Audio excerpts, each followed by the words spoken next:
బాలనటిగా వెండితెరపై ఆకర్షణీయమైన నటకు పేరుగాంచిన నటి ఇవానా గ్లామర్ హీరోయిన్ గా ప్రేక్షకులను మంత్రముగ్ధులు చేస్తూ ఉంది ఈమె. చాలా మంది బాలనటులు విజయవంతంగా ప్రధాన పాత్రల్లోకి మారుతూ ఉంటారు. కానీ శ్రీదేవి, మీనా, రాశి వంటి వారిలా నిలబడలేకపోతున్నారు. అయితే ఇవానా వారి అడుగుజాడల్లో నడుస్తూ ఒక ఆశాజనక నటిగా తనదైన ముద్ర వేసుకునేందుకు విశ్వ ప్రయత్నాలు చేస్తోంది. ఇవానా ఆకర్షణ ముఖ్యంగా ఆమె కళ్ళే. యువ ప్రేక్షకుల దృష్టిని అవి చాలా బాగా ఆకర్షించాయని చెప్పవచ్చు. లవ్ టుడే చిత్రం తెలుగు బాక్సాఫీస్ వద్ద మంచి విజయం సాధించిన తర్వాత ఆమె ప్రజాదరణ మరింత పెరిగింది. ఈ విజయం తర్వాత ఇవానా త్వరలోని తెలుగు సినిమాలో ప్రముఖ నటి అవుతుందని చాలా మంది అంటున్నారు. ఆమె దిల్ రాజు బ్యానర్ లో ఒక ప్రాజెక్టును కూడా పొందినట్లు వార్తలు వస్తున్నాయి. కానీ ఆ దారిలో తప్పు జరిగింది. అది పరిశ్రమల్లో ఓ ఊపును ప్రభావితం చేసింది. తాజాగా ఇవానా తెలుగు ప్రేక్షకుల్లో తన స్థానాన్ని బలోపేతం చేసుకునేందుకు సిద్ధమవుతోంది. ఇందులో భాగంగా నితిన్, రామ్ వంటి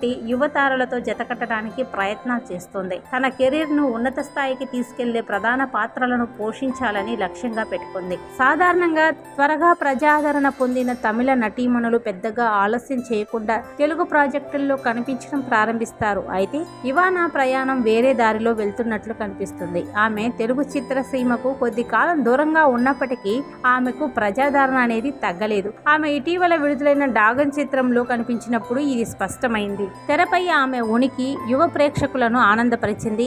ఆమె ఆకర్షణ ఎప్పటిలాగే బలంగా ఉందని రుజువు చేసింది.